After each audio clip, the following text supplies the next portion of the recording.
this is back in the Rabbi from another planet. Please like, share, and subscribe, and ring that little bell so you're notified when new videos drop. And we just had a new issue of Doctor Who magazine, which means Chris Chibnall is speaking, although I don't think he's probably going to be saying anything that interesting. Why do I think that? Because it's Chris Chibnall, and he's really not anything that interesting.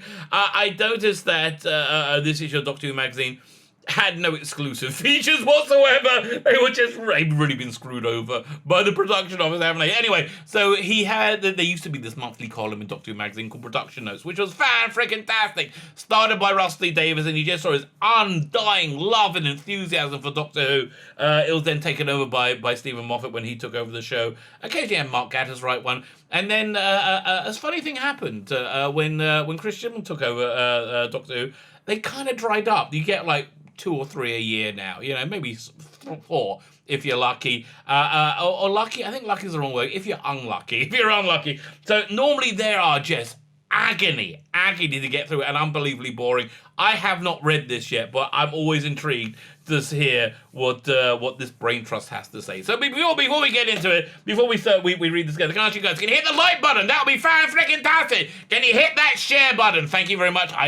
Sharing is very, very helpful, as is commenting. So, all those things are very helpful. I do, by the way, try and answer every single comment. If anybody's good enough to comment, I try and take the time to answer you guys. Thank you very much. But can you hit that subscribe button? That would be fan-freaking-tastic. I just broke 2,000 subscribers. I don't know how long I'm going to have 2,000 subscribers, because YouTube keeps taking subscribers off me. YouTube are been a bit unsubscribing crazy recently. So if you're subscribed, make sure you're still subscribed. And if you're not subscribed, you can consider hitting the subscribe button. That would be really, really, really, really nice and helpful. Thank you very, very, very much. If you subscribe, you can enter my weekly competitions. The prize this week is Ghostbusters on Blu-ray. Freaking awesome movie. A bit of festive cheer for you. It's got tons of extras. All you need to do to win it is subscribe to the channel. Subscribe, and in the comments leave the hashtag who you gonna call. Go check the video note. It says all the information that you need to win this fantastic prize. We're going to give it away on the Sunday the 13th, I think it is, when I'm on the TARDIS zone. I think we're doing a watch along and blink. While you're checking the video notes, have a quick look. I got Indiegogo starting up soon. I'm putting together an email list. If you can consider adding your email address to my email list, thank you very much. Again, ridiculously grateful, pathetically grateful, unbelievably grateful. It's going to be for these 2 graphic novels over here. If you're a bit of a Doctor Who fan, you'll like the Imperium one, I have to say. Listen, you might like the other one too. Who knows? If you're good enough to add your email list to the sign up, which I will, when I start putting out emails, I will do my darndest to make them entertaining. And then you go ahead and make any purchase whatsoever. You get one of 4 of these, any one of these for the Mel Gaze art cards. But you get all 4 of them for free anyway when you get by the 2 graphic novels. So then we're going to do a chaser card. I think it'll be Jana Troy for Star Trek Next Generation. Looking forward to that. So anyway, so if you can be good enough to do that, thank you. Listen, I know I'm asking you to do a bunch of crap. And I'm asking you a bunch of crap. Actually, funnily enough, me and my wife have diametrically opposed attitudes. My wife hates asking anybody to do anything for her. I'm like, yeah, I have no problem. I feel like, yeah, why shouldn't they be doing stuff for me? People should do stuff for me because I'm freaking awesome. That's really a little insight into my worldview. Someone else we're going to look into their insight into their worldview is Chris Chibnall. Bit of Chris Chibnall action here. Let's have a look. Let's zoom in here. Look at this little pudding. Oh, look at that little face. How much do you reckon he regrets going on open air now, right? How much do you reckon he regrets that? I think quite a bit. Oh, Chris, it's not going so well for you now, is it? Fine. As a new era for the 13th Doctor begins, showrunner Chris Chibnall bids farewell to some of the series cast members. Yeah, that apparently was supposed to be a surprise, but we've known for ages, haven't we? Let me zoom out a tiny bit. A bit too much. So I can read this. Let's read his words of wisdom. We started filming! Oh, we're so excited. I know. We started filming. I realized I left you on a cliffhanger at the end of last column. That was like months ago, wasn't it? It wasn't like, how long ago was that? I can't remember. Who knows? And that's coming. We were ready to start filming, but would we get there? I hoped you wouldn't. I hoped you wouldn't. I cannot believe that you have got there. That for me is just breathtaking. Like, just breathtaking act of insanity on behalf of the BBC and yourself personally. I've never seen anybody fell so openly and publicly and so completely. And then say, ooh, let's do a bit more of that then, shall we? But would we get there? Well, we did. We are filming. I don't think anybody, I don't think anyone on any production team right now will claim the new processes are easy. Well, okay. You have to do some work. Oh, really? You know. How about this? Why don't you go and look at how anybody else spends their days? You know, I get the feeling they're all doing a little bit more work than you. Making any television drama has in one fell swoop become more demanding than it's ever been. And that's before you factor in the use of Doctor Who extras of monster stunts and worse weather. You see, I like it when he tries to be pretend he's human, right? The worst weather is not very good, but we're going to film there anyway because of our choice. Okay, well, whatever. The crew have... come back here. There we go. The crew have just been through the most brutal week of weather out on location. Oh, dear. Did it get a bit rainy for you, did it? I don't care! Okay? I don't care about your problems. I have my own problems. I want to come home. I want to watch Doctor Who like 10 weeks a year. I was enjoying it for 30, and I don't want it to wag its finger and say, we hate you because you're a white guy. I'm like, yeah, I don't care, all right? And I don't care about your problems because, you know, clearly you have nothing but disdain for everybody else's problems out in the world. You know, the only person problems that Christian cares about are problems that he can get like this weird currency, which I wish I knew what you could buy with it, but these things called woke points, right? That's what Chris Chibnall is spending right now, woke points. The crew has been for the most brutal week of weather out on location, and as I write this on Tuesday, I think they're still soaking wet from the previous Friday. Oh, tish tosh. It has been, and will continue for many months ahead. A mammoth team effort. Look, I'm amazed they managed to get 8 episodes out, quite frankly. Luckily, the washes were thrilling. Really. I get a citation, you know. You've told me things were going to be good and thrilling before. I've seen boring dreck, okay? I doubt they were thrilling, okay? They were thrilling, mad, exciting, funny, and scary. And look, there's the Doctor. Dr. Karen, the cosplay Doctor. You know. There's the Doctor. There's the TARDIS in new places. I've seen the pictures. It's in a street, okay? Don't get excited. Don't start flicking yourself off. It is not. It's in a street. I've seen many times before in Doctor Who, okay? It's not that impressive, right?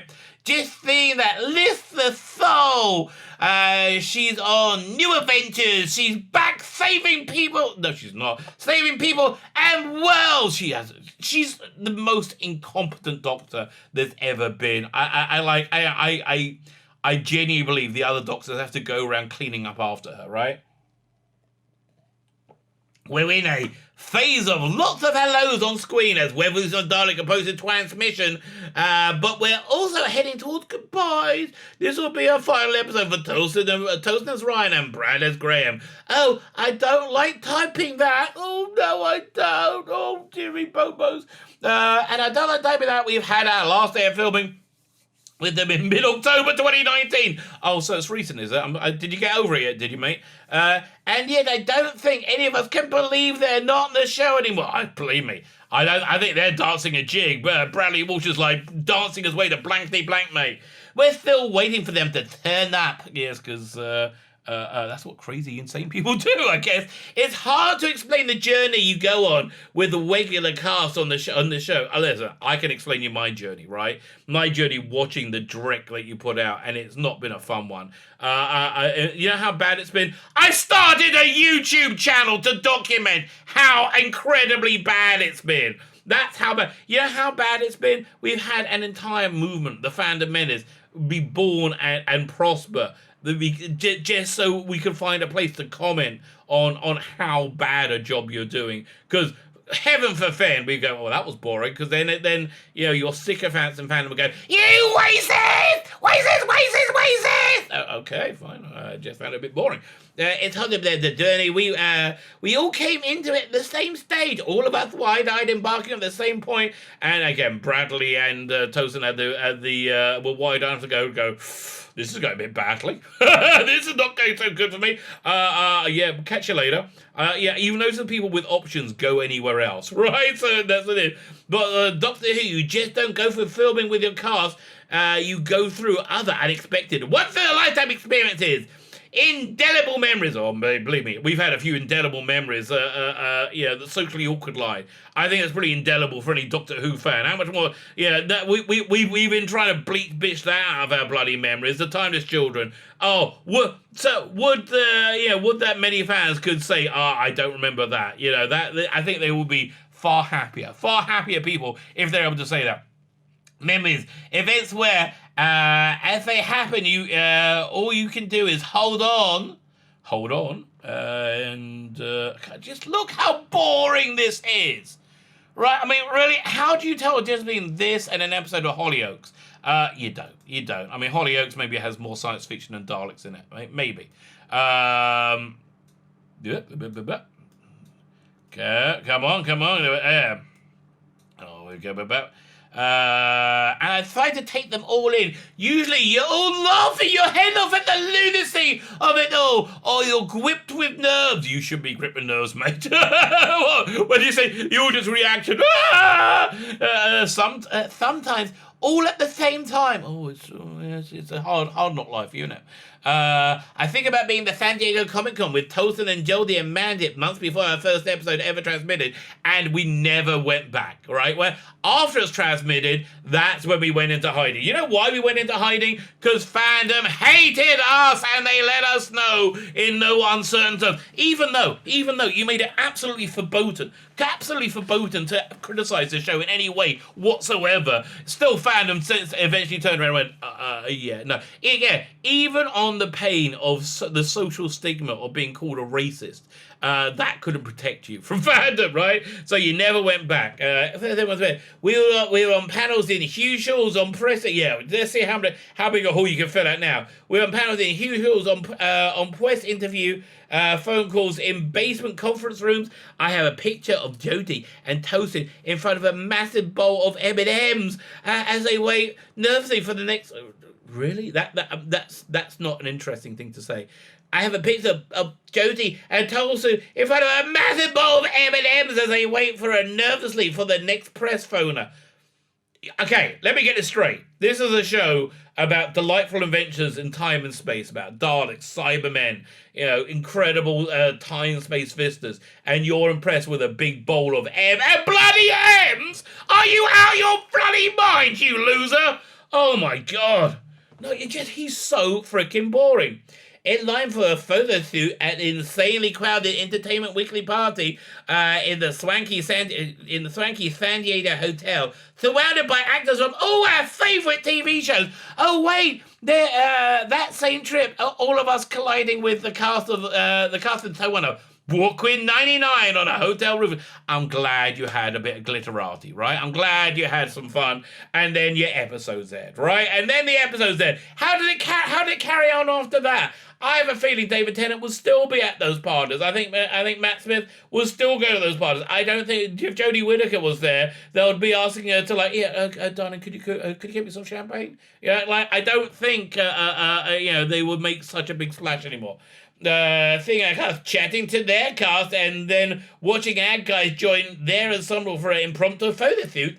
I remember standing 3 feet away thinking, what is happening? Yeah, again, we've all thought that while we're watching your Doctor Who. Also, damn, they look good together. No, nobody's thought that. No, that thought hasn't gone through his head. I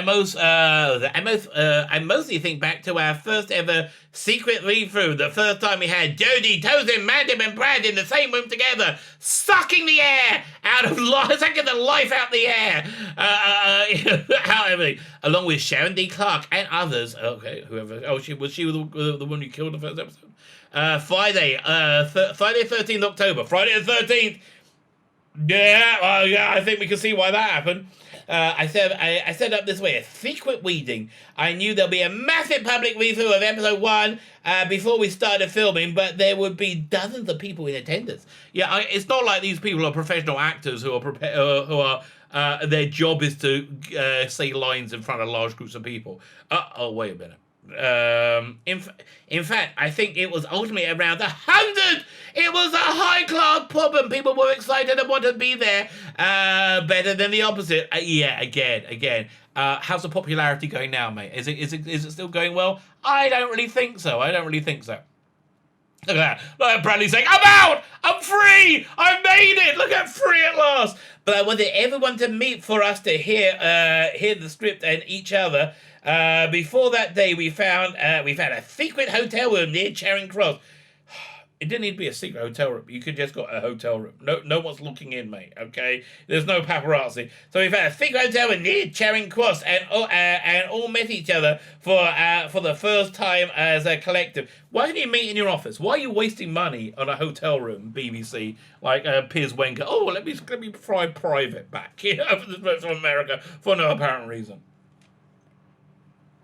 The very first publicly issued cast photo of the four of them taken by Jamie Charles in the hotel corridor. That day, I remember Tosin was reserved at first. He's still a bit reserved. I mean, like, he probably read the script, said, "What? Why am I sucking my thumb?" Don't worry, Tosin. You're a stunning way whack man. Oh, it's gonna scare the patriarchy. Then we're gonna have a whack man on TV. Oh, the doctor. Tosin like, I think there've been black people on TV. No, I'm the first. And Chibnall, I'm the first man to have a black person, especially in Doctor Who. Oh, I'm so excited myself. I'm gonna touch my vagina. Really? Yes, you are.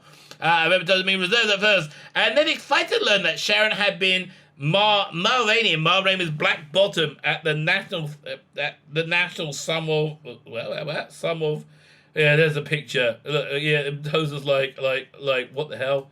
What's going on? Well, I just lost my page. Come back here. There we go. Look at this. Look at this face. It was like, oh crap. Can I get a job on HBO Max? Really? And Jodie's like, I have no idea what this part is, but I'm Doctor Who. Look, I'm Doctor Who. And Bradley's like, well, this will do for a little bit of time till I get that black money coming in. And Amanda there is thinking, yeah, pretty much. I don't think there's much going on. My mates were in there. I heard it was decent. What was it? She replied with the hugest smile that you feel about. But please, Amanda, babe, it was way past decent. Okay. Right now we're Christian talking about a small talk people gave at a reading. Okay, the double whammy came when Brad mentioned about being with Stormzy. A few days previously, Tosin looked at Brad and said, "You know Stormzy? I don't know Stormzy." Brad replied, and it was a story of a big fan of the chase. I was until you took over Doctor Who. Big fan of the chase, and then broke into a few lines of blinded. But I have no idea what you're talking about, and I'm bored, and I'm just bored. Listen. This is the best way to read this comic with me screaming all the way through it. Read this column with me screaming all the way through it because it's so mind-meltingly boring. I don't think we got any of that with 100 people in the room, or maybe just wouldn't heard it because there's a lot too many people in the room. My history of Brad goes back to Law and Order UK. Okay, great. Can you go back there with him? When we cast him in Doctor Who, I felt the same. Yeah, we cast him in Doctor Who. Said, So let's think. We're gonna have a girl. We'll have a girl. Then we should need to have a brownie skin girl. But then we need to have a more brownie skin guy. Oh, what are we missing? White guy, Bradley Walsh. That's probably how it worked out, right? That's probably how the casting session went. That was a I'd done with Law and Order. That was a secret weapon because we can do so many brilliant. He can do so many things brilliantly. Host a quiz show, play the piano, and tell you about history. Maybe he's just not as awful as you. People might underestimate. Honestly, in that first season, he was much more the Doctor than the Doctor was, wasn't he? And I don't think it's in the script. I just think he was acting, and while the other people not so much so. People might underestimate what a beautiful and delicate screen actor he is. Look at his face. Willing Woza Parks not to stand up on the bus.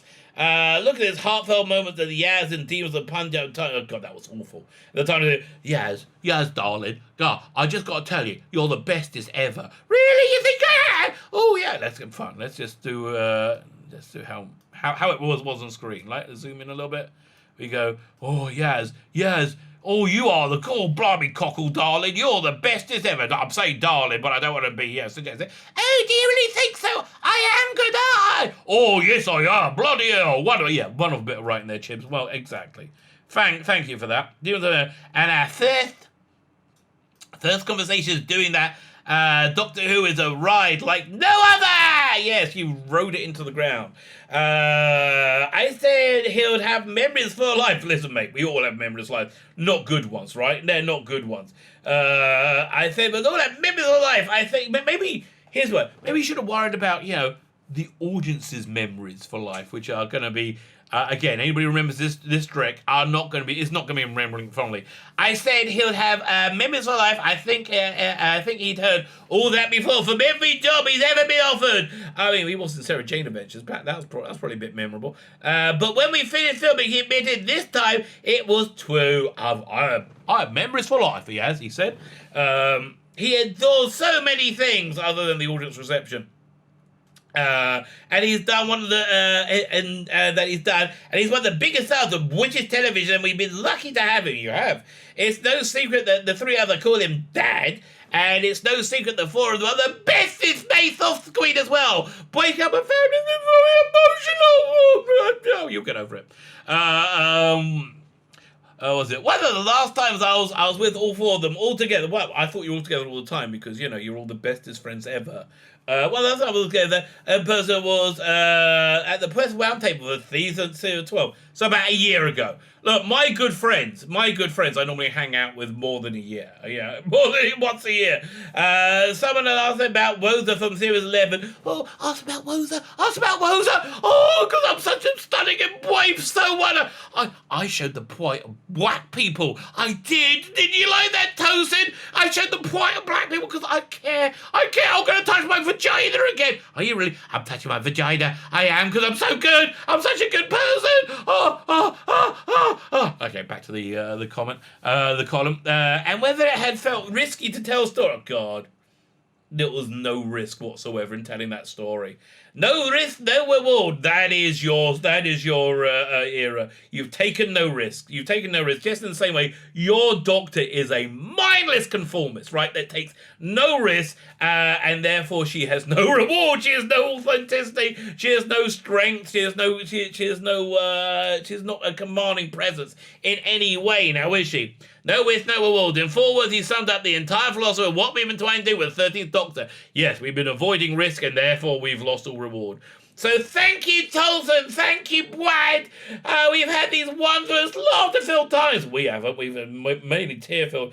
Doctor Who has been lucky to have you, and you've done this so proud. You'll always be part of the family. Watch out for the Daleks. Oh, the Daleks are coming. Please watch our show. Please. Oh, God. Oh, God. That was really painful. Really painful. The things I do for you. So, listen, can you hit the subscribe button? That'd be really great. Go check out my Indiegogo. It's right there. Add your email address. That'd be fan-freaking-tastic. Have yourselves a fantastic day.